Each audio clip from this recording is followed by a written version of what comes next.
Book Summary Fable for the End of the World Deluxe Limited Edition by Ava Reid. Ava Reid's Fable for the End of the World is a haunting lyrical novel that explores themes of survival, oppression, love, and the fight against systemic control. Set in dystopian world dominated by the corporation Caerus, the novel follows the harrowing journey of two young women. Inesa, resourceful survivor condemned to die, and Melinoë, deadly assassin whose moral awakening alters the fate of their world. The novel is rich with poetic prose, philosophical questions, and an intimate, emotionally charged relationship that serves as its beating heart. Setting and world building: the world of Fable for the End of the World is grim and suffocating, a place where Caerus, an all-powerful corporation, holds absolute dominion over society. Citizens are bound by an insidious system of debt that dictates their lives. Once their debts exceed a certain threshold, they are condemned to a brutal televised event known as the Lamb's Gauntlet, gladiatorial-style execution where trained killers, known as Hounds, eliminate the debtors for public spectacle. This dystopian society is deeply entrenched in economic disparity, where the poor are trapped in a cycle of servitude, unable to escape the financial burdens imposed upon them. The novel's setting includes half-submerged cities, eerie abandoned landscapes, and neon-lit metropolises where the wealthy thrive, untouched by the violence broadcasted for entertainment. Character overview: Inesa is the novel's protagonist, young woman who lives in a half-sunken town and operates a small taxidermy shop with her brother. Life is precarious, and she carefully balances on the edge of survival. However, her world shatters when she discovers that her mother has secretly accumulated a staggering amount of debt, making Inesa the next target for the Lamb's Gauntlet. Faced with imminent death, Inesa refuses to accept her fate. She is a resilient character, sharp-witted and fiercely determined. Despite her difficult life, she holds on to quiet defiance, refusal to let the system break her. Melinoë, Hound trained by Caerus, is master assassin, ruthless, efficient, and unwavering in her duty. Raised to be weapon, she has never questioned her role in the corporation's machine. She has spent years hunting debtors, believing in the righteousness of the system that created her. However, when Melinoë is assigned to track and kill Inesa, something shifts within her. The confrontation between hunter and prey evolves into something unexpected. As she observes Inesa's will to survive, she begins to question her own beliefs and the world that molded her. Her internal conflict becomes the defining arc of the novel, as she struggles between loyalty to her training and the stirrings of doubt that threaten to dismantle her identity.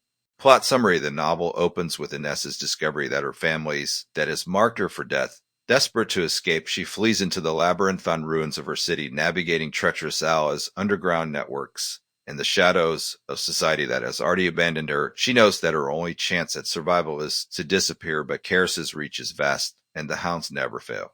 Enter Melinoë, the executioner tasked with hunting her down. As she pursues Inesa, a game of cat and mouse unfolds, filled with tension, near misses, and increasingly complex emotions. Inesa, resourceful and unpredictable, challenges Melinoë in ways she never expected. Their interactions, initially defined by fear and hostility, slowly give way to an uneasy alliance as Inesa's defiance sparks something in Melinoë. As the novel progresses, the lines between hunter and hunted blur. Melinoë begins to question the very foundation of the society she serves.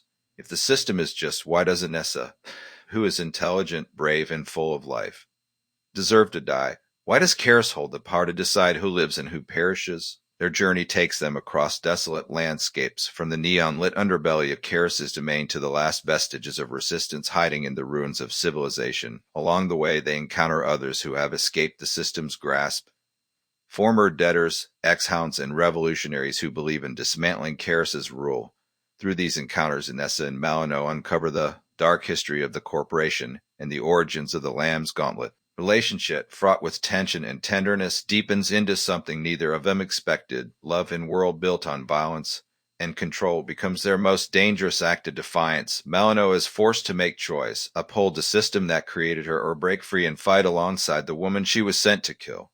Themes and symbolism: debt as a mechanism of control. Reid weaves an incisive critique of capitalism and systemic oppression throughout the novel. The idea of debt as a method of subjugation echoes real-world inequalities, where the poor are trapped in cycles of financial servitude.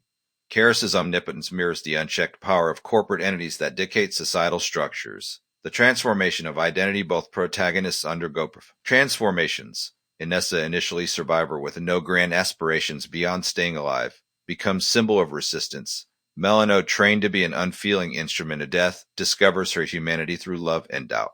Love is a rebellion in a world designed to strip people of autonomy and hope. The romance between Inesa and Melinoë becomes radical act, Their love is not just an emotional connection. It is declaration of resistance against the forces that seek to erase them. The role of spectacle and oppression. The Lamb's Gauntlet is stark commentary on society's consumption of violence as entertainment. The way Caerus turns death into spectacle reflects historical and temporary examples of public executions, reality television, and media sensationalism. Deluxe Limited Edition features the Deluxe Limited Edition of Fable for the End of the World enhances the novel's thematic resonance through its stunning design elements, holographic foil case, shimmering ethereal cover that reflects the novel's dystopian beauty, glitch effect in papers, abstract digital style in papers that symbolize the fragmented world of the story, custom design edges, unique, artistically detailed design that adds to the collectible nature of the edition, exclusive bonus content, includes additional scenes, an author's note, and in-depth world-building insights that expand on the novel's universe. Critical reception. Ava Reid's novel has been met with widespread acclaim, praise for its evocative prose, intricate character dynamics, and thought-provoking themes. Readers and critics alike have lauded the novel's ability to weave an intimate love story within grander, high-stakes narrative. The Deluxe Limited Edition has been especially celebrated for its exquisite design, making it must-have for collectors. Conclusion. Fable for the End of the World is more than dystopian novel. It is powerful exploration of resilience, love, and the fight against oppression. Reid crafts story that is both chilling and deeply human, leaving readers with haunting questions about society, morality, and the true cost of survival. The Deluxe Limited Edition elevates the reading experience, making it treasure for fans of speculative fiction and beautifully crafted books alike.